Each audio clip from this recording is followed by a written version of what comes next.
hukum pidana Albert Aris menyebut Baradae diperalat oleh Verdi Sambo untuk menghabisi Brigadir Yosua Huta Barat. Ia menjelaskan Baradae tidak memiliki kesengajaan dan kehendak untuk menembak Brigadir J. Oleh karena itu, ia menilai Baradae tak bisa dimintai pertanggungjawaban dalam perkara ini. Dalam sidang sebagai ahli yang meringankan dari kubu Richard, Albert berpendapat bahwa seseorang yang berada di bawah perintah untuk melakukan tindak pidana tidak lebih dari sekedar alat untuk menjalankan tujuan sang pemberi perintah. Maka dari itu, kata Albert, kondisi itulah yang dialami oleh Richard, yang diperintah oleh atasannya yang juga mantan Kepala Divisi Profesi dan Pengamanan Polri, Verdi Sambo, untuk menembak Yosua. Tim kuasa hukum Richard juga mempertanyakan kedudukan hukum seorang bahwa dalam sebuah kasus pidana, jika diperintah atasannya menembak seseorang. Albert mengatakan jika kondisi itu yang terjadi, maka sang anak buah sebenarnya tidak melakukan sebuah kesalahan karena menjalankan perintah. Ia menilai unsur pidana yang didakwakan kepada Richard Eliezer dalam kasus dugaan pembunuhan berencana Nofriansah Yosua Huta Barat bisa dihapuskan.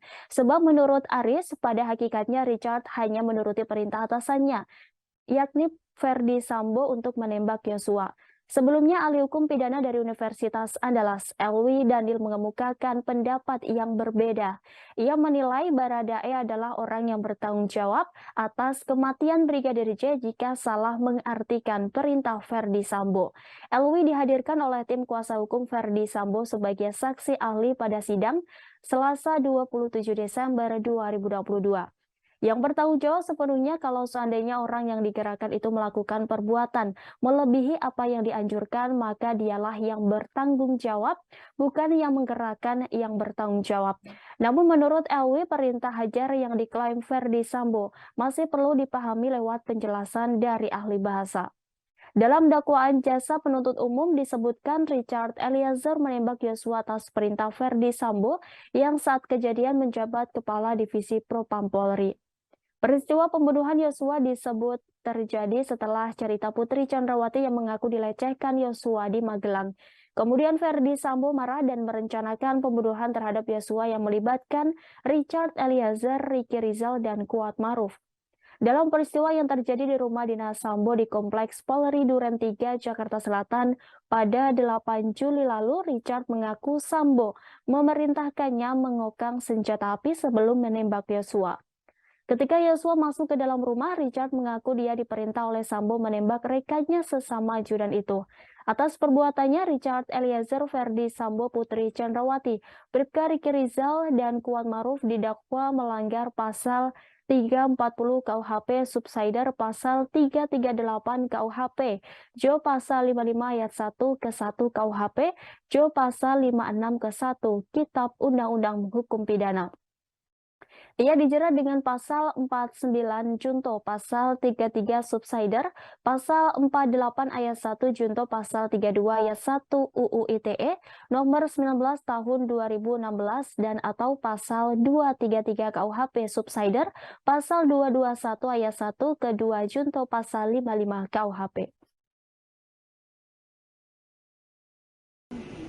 Baik, terima kasih rekan Roni, terima kasih Pak Albert Aries. Yang jelas kami sangat bersyukur ya, persidangan hari ini berjalan dengan sangat baik. Ahli kami ajukan tapi sangat objektif dalam menyampaikan pendapatnya. Apa yang ditanya oleh jaksa penuntut umum dapat dijawab dengan sangat baik oleh ahli. Dan kami melihat bahwa perkara ini makin hari makin terang karena kesaksian, pembuktian, dan juga ahli-ahli yang dihadirkan. Bukan hanya ahli dari kami, termasuk ahli dari jaksa penuntut umum pun inline apa yang disampaikan terkait permasalahan ini.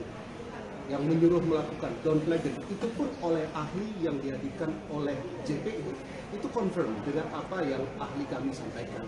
Karena itu kita tetap berjuang, berusaha secara profesional, dan kita mendoakan hasil yang terbaik. Amin. Pak, sedikit Pak Freddy juga tadi kan disebutkan bahwa alat tidak bisa dijadikan untuk dimintai pertanggungjawaban. Alat dalam hal ini yang digerakkan. Apakah ini berarti Richard Eliezer bisa dijelaskan secara betul. Dalam hal ini, baik ahli yang diajukan oleh JPU maupun ahli kita tadi membuat clear bahwa dalam konteks konteks ini, Richard Eliezer adalah tools atau alat, dan karena itu dia tidak dapat dituntut pertanggungjawaban pidana.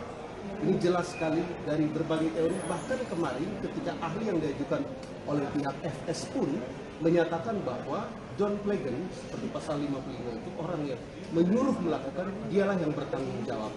Sedangkan yang disuruh melakukan tidak dapat dituntut pertanggungjawaban pidana.